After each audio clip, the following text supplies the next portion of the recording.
Hey everybody, and welcome back to another episode of Ticket Stubs and Popcorn. I am Frank. And I'm Peter. He just had to check, wasn't sure what he was doing. Yeah. So today we're going to be talking about Ewan McGregor. Ewan McGregor. Ewan McGregor. That's Very my good. Scotland thing. Anyway, Ewan McGregor. Ewan McGregor. Yeah, I got a question for you. Yeah. No, I'm definitely looking forward to Ewan McGregor. What movie or series or show that are you looking forward to? Something that's coming out that you're just excited. Is there some buzz, or maybe there isn't buzz and you just are excited anyway? All right, that sounds good. Yeah. All right, there's some stuff I'm looking forward to coming up. We are, we're in May, so it's the beginning of it's a blockbuster, times. Yeah. Okay, cool. All right. Let's see. So I'm gonna start with Ewan McGregor. Yeah. And my first one, not my favorite. These are no particular order, but I am going to. I'm gonna say Moulin Rouge. Okay. Yeah. Yeah. Moulin Rouge is really fun because, and it's one of those movies that if you only know Ewan McGregor for his Star Wars stuff and you don't know some of his older stuff, right? Like Trainspotting is also great. That's not one of mine. But to see him doing kind of like a song and dance kind of thing in Moulin Rouge is really great because you don't really particularly ever see him doing that. Yeah. He doesn't really do the romantic comedy thing or romance movie. But to see him, dancing and singing and doing all that in Moulin Rouge is really, really great. I think the movie's got some issues. Nicole Kidman's great. But, and Baz Luhrmann just kind of like, he's got a very particular style. He does. But it's really cool to see, Ewan McGregor in that type of role. Yeah. It's very I agree. I would say it's very sort of dreamy in a way. And again, I'm not a big musicals guy, but I do like his performance in this. I think that he's a lot of It is a change of pace. Yeah. So it is a change of pace. It really is. Yeah. So, but when we saw it, when it started, it was just like, Ewan McGregor, fine. It wasn't really much of a change of pace because we hadn't seen that much from him. That's true. Yeah, you're right. He didn't use a lot of heroin in it, but unfortunately, yeah. So, but anyway, my next one would be Big Fish.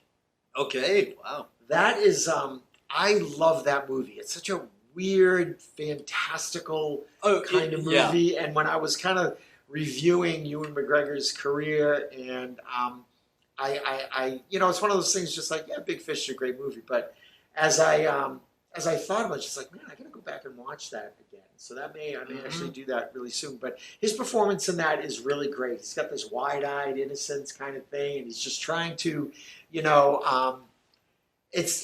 it's such a great contrast to what you see of the older version of him, and it's a father-son story, and it's been a little bit. I'm gonna have to revisit. Yeah, there's so much weird, crazy stuff that happens in that story, and it really seeing the younger version of that father character doing all this stuff, and you realize that, wow, all these fantastical stories that he's been, telling his whole life. Yeah. There's a grain of truth in there somewhere. It's really nice. It's just a really, again, you don't see him doing stuff like this because he's so associated with my third role for him was Obi-Wan Kenobi. Obi-Wan Kenobi. I have such a complicated relationship with this character. Not necessarily his portrayal, but but that character for the longest time. I could not stand. I didn't know that you were a Star Wars fan. Yeah, a little bit. For the longest time, I really did not like Obi-Wan Kenobi. I thought that when he's telling Luke about Darth Vader, and he, gives him this bullshit about I thought you said Vader killed my dad. Yeah. Well, from a certain point of view, I hated that. I'm just like, you jerk. It was, I was so furious. But once you saw the prequels, and you see the prequels, and the prequels are okay.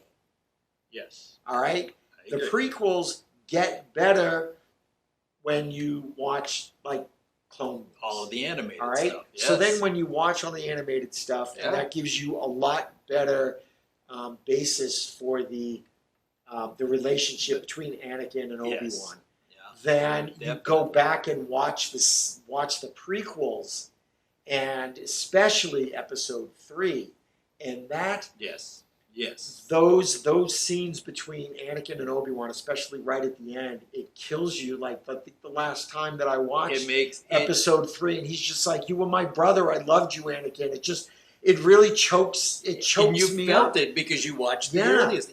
Those animated series really enrich those relationships. Yeah, and there's other relationships too that we're not talking about, like Anakin and Ahsoka, things like that. Right. But that Obi-Wan thing, so when he says that line, you're right. It really does, and it really gives you a new appreciation for his portrayal of this character. And then you go back to like Episode 1, where you're just kind of like you're meeting him, and he's this young kid, and you understand the importance of Qui-Gon, and he loses his master when he's just a Padawan, and the way he in the second episode where he has to be more of a mentor to Anakin, and they've gone through all these adventures and through the years, and he really is trying to be a brother and a mentor, like and a guardian, teacher, and a guardian, and doing all these things. And I think that his portrayal of that character, how that character grows from Episode 1 and then all the way through Episode 3, I can't say enough great things about how he's turned my feelings about that character completely around. Where he's now one of my favorite characters. I'm very excited for the Obi-Wan Kenobi show coming up. It's definitely he's become such a deeper character to us. Yeah. Now you're more invested. You see things from a different viewpoint. Right. You had to say that. You had to say it from a different point of view. You son of a bitch. But it his portrayal as Obi-Wan Kenobi is fantastic, and he does such a great job with it. And he has, you can tell that he has such like reverence for what it is and what it means to people. Yes. So I love that. So we overlap on one of them, and it's probably not a surprise. Moulin Rouge. Yeah, exactly. So we overlap with the whole Star Wars universe, his portrayal of Obi-Wan Kenobi. The other thing that needs to be said is if you saw Episode 4 first, the way the movies came out, but there are generations that haven't seen 4 first. That should be the first one. They've should always be seen the 1, first 2, and 3. But if you watch the original trilogy in that order, 4, 5, 6, and then 1, 2, 3, if you watch it that way, or as the movies came out, and if you're old enough, and you saw a different actor play the role of Obi-Wan Kenobi, an older man, but the most famous actor in that cast is Sir Alec Guinness. Yeah. He is the name, even though his role isn't as big as the other. He is the name of that cast. Yeah, you may have heard some of the other people, but what I mean is his was the name. His was the gravitas that was going to maybe get you to go see a movie at the theater. So you have this character who does, as we know, dies at the end. What? Of that. Although we do see him later on. He dies. So, he dies. But he was such a perfect dog. Doesn't Shane come back? So we have this portrayal. He was dead the whole time? Yeah, he never existed? What? I just spoiled 3 movies for you, Nick. What? You mean that was all a dream? He took a shower and that's when he died? What? Huh? Who shot JR? Now I'm confused. So we have Sir Alec Guinness playing this part. And so then when time, moves on and we're going to get a number 1 and, maybe number 2 and 3, but when they come out, it's kind of interesting to see anybody, but somebody having to step into the shoes to play a character that you already have in your mind, you already have seen it, you know it, and by that point, probably seen it a few times. That's what that character is. That's who that character is. And now we have a chance. And sometimes it's not fair. But I got to tell you, when we've seen these, you hear the animated, he's not, Ewan McGregor does not do the voice work in the animated ones, but I can't remember his name. He uses 3 names, like something Taylor, something Taylor. But anyway, he does a very good Ewan McGregor voice. So you really feel that it's still Ewan McGregor. Yeah. And so this portrayal, the Ewan McGregor portrayal, becomes strong enough where that's who I'm thinking of now as Obi-Wan Kenobi. Oh, yeah. Not like, it was Sir Alec Guinness. Oh, yeah, and then the other guy. I kind of think of Ewan McGregor. And it's not that that Ewan McGregor plays a young Alec Guinness. It's Alec Guinness plays an old Ewan McGregor. He's old, and because of the times, the time range that we've seen, Ewan McGregor has aged and progressed so wonderfully, and this has helped this character just age and progress and mature and stuff. And that's a lot. I mean, you could say, it's great writing and stuff.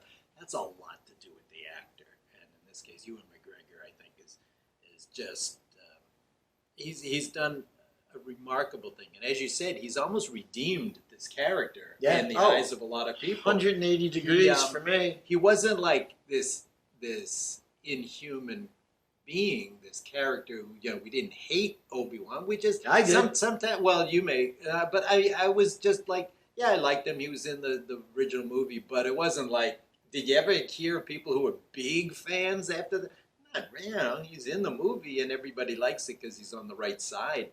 But, did he have a fan base? Now it's almost like he's got a fan base. You know what I mean? Like there are people who are Obi-Wan fans. So anyway, we could go on forever on the old Star Wars thing, but love him as Obi-Wan Kenobi. My other pick is we're gonna go, and if I say this phrase, if you've seen the movie, you know what I mean. We'll go back a little bit to the worst toilet in Scotland. We're gonna go to Trainspotting. Yeah, that movie is rough. It's a rough one. I saw that movie once, and it's come across, it comes up in my streaming services every now and again. I'm just like, nope. That baby, nope. I can't do it because of the babies. It's a bleak look. Bleak? By people. No, bleak would be an improvement. This would be improved by bleakness. These people have enslaved themselves to drugs, and it's bleak. It's just there is a group of misfit friends who are just on the track to nowhere. Their life is use tracks there. Yeah, you're like their whole life is revolving around drugs, but in particular like heroin, like just a dead end drug. And the only bit of, it's not joy, the only bit of break in their life seems to just be doing Sean Connery impersonations. Like that's what, you know what I mean? Like they're, I'm not going to say stuck. They are based in Scotland. And so, Sean Connery's a Scottish actor, so you know there's a sense of pride, and they like this sort of thing. But everything else is just, oh, it's just brutal, and like he's the only one I think who might even survive technically by the end of the movie. Maybe, but he's the one who's got the most personality. But when you see him, I shouldn't say the most personality, but anyway, he's the one who just somehow survives, and that's really what it is. He does a great job. You survive this situation. They've chosen what they're stuck in and with, but it's amazing, and it's a difficult one. Yeah, it's dark, but he's great in it, and you just see this. He's very, as you can imagine, he's younger, but he's very thin. He's drawn out because they're on heroin, and so he's he does have great dialogue. He does voiceover stuff because stuff is going through his head as he's trying to get his next hit, or he's got to find the bathroom, or he's got to do whatever, you know what I mean? And it's not a fun one. This isn't a good date movie. This is watch it. It's worth watching, and he's wonderful in it, and it's young and it's early in his career, and he's found some good work since. Yeah. But that one, that's a great performance, and it's just a tougher movie to take. So Trainspotting, and other one, and this is going to sound like I'm dumping on Scotland, and I am not. I've always had an affinity for all things Scottish, but Ewan McGregor in the movie Young Adam, and I mentioned Young Adam for Tilda Swinton, another Scottish actor, and it's just this bleak, dark life that he leads in this one. He's not a nice person. He's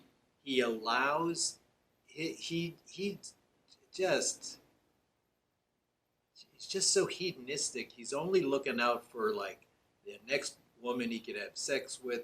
He's living on a barge, which ends up being with Tilda Swinton and her husband, and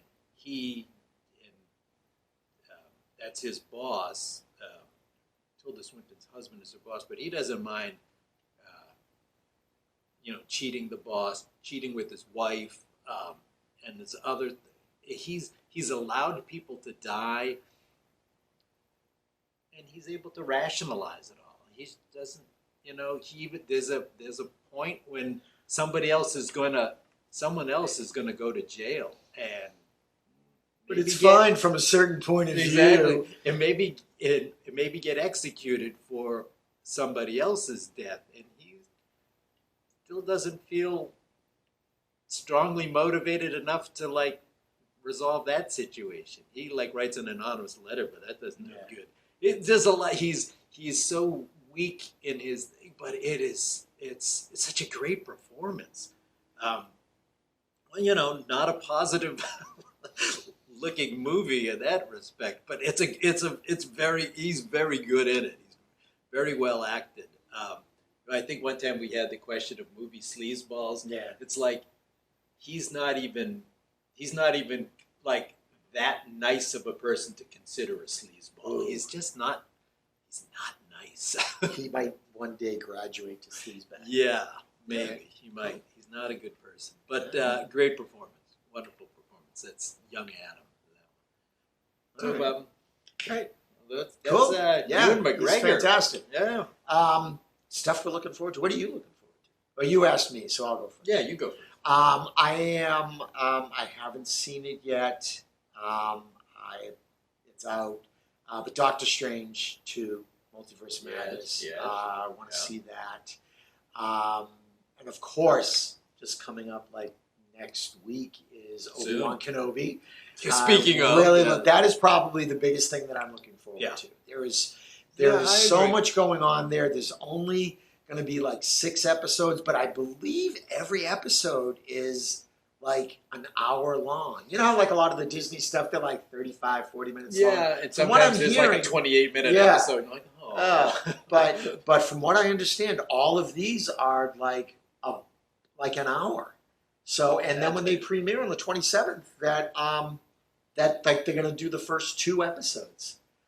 So that's going to be awesome. That'll be like a feature-length movie. 2 Yeah. hours. So exactly. So that's I am so excited about this. Man, the trailer looks fantastic. It's such a great time. You hear a lot of people online complaining about, oh, we're going back to Tatooine. Well, shut up. That's where it takes place. That's where it takes place. I mean, that's what it is. Exactly. We can't avoid that. So really looking forward to that. That's probably the thing I am most pumped about. You know, as far as I'm concerned, yes, I do want to. Same thing. I want to see the Doctor Strange. I want to see this whole multiverse because there's going to be obviously more permutations, other stuff. But the one I'm really excited about is the Obi-Wan series, and I'm excited to see it. If you're a geek enough like us with this Star Wars universe, there's time periods that you say, I want to see what happened. Yeah, this is one of those time periods. This is because if you see the trailer and you see Luke, this looks like it's about 5 or 6 years after, like, Luke gets dressed, like after episode 3. Okay. So, because Luke's, he's sort of there. You've seen the trailer where you see Luke playing and stuff like that. Yeah. So he might be, and maybe he's a little bit older than that. Maybe he is around, 8 or 9 or whatever. But there's some time that's gone by. Yeah. So it's going to be really interesting. And Hayden Christensen is back as Vader in this show. So they've already said there's going to be conflict between these two. Oh. So, man, I can't wait. Yeah, see, like we just talked about it, earlier in this episode with he really is that whole linchpin between him and Luke and then him and Vader. Yeah. And it's it's going to be important to see more stuff from both of these relationships. Yeah, and then just all the stuff with, the Inquisitors hunting down Jedi and all of that. And that's it's stuff also this whole survival thing. Right, now. yeah. And the whole Inquisitors thing that they brought from the animated stuff. One more time that we get to see animated characters show up in live action. Yeah. That's fantastic. Just that's probably the thing I am most excited about. I'm excited about that. Coming up. So, that's what we got going on. Let's bucket. I turned this into a verb.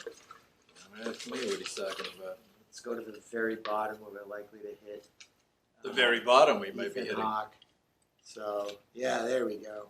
All right, that's cool. That'll work. Yes. Yes. We've put names in here. Sometimes you forget. We have forgotten because there were so many. Yeah. So, but all right, I'm excited. Good stuff coming up, folks. So have a great day. Thanks for watching. Thanks for listening to the podcast. Check out some merch. Take care. And that's all we got. See ya.